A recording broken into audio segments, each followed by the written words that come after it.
जल्लीकट्टू या बैलांच्या शर्यतीवर न्यायालयाने घातलेली बंदी उठवण्यासाठी तामिळनाडूत जोरदार आंदोलन सुरू झालंय। ही बंदी उठवण्यात केंद्राने हस्तक्षेप करावा अशी मागणी करत तामिळनाडूचे मुख्यमंत्री पनीरसेल्वम यांनी पंतप्रधान मोदींची भेट घेतली। मात्र प्रकरण न्यायप्रविष्ट असल्याने मोदींनी हस्तक्षेप करण्यास नकार दिलाय। हजारो लोकांचा जमाव चेन्नईतल्या मरीना बीचवर जल्लीकट्टूसाठी आंदोलन करत होता।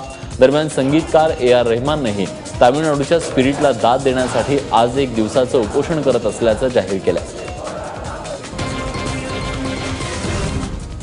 उत्तर प्रदेशमध्ये समाजवादी पक्ष महाआघाडी करणार नसल्याचं अखिलेश यादव यांनी स्पष्ट केलंय।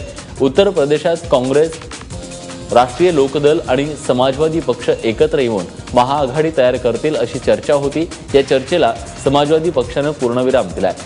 आम्ही काँग्रेससोबत आघाडी करणार असल्याचं त्यांनी स्पष्ट केलंय।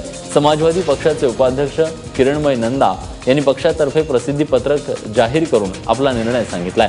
उत्तर प्रदेशातील निवडणुकांमध्ये समाजवादी पक्ष 300 जागांवर निवडणूक लढवणार असून उर्वरित 103 जागांवर काँग्रेस निवडणूक लढवणार असल्याचं त्यांनी जाहीर केलंय।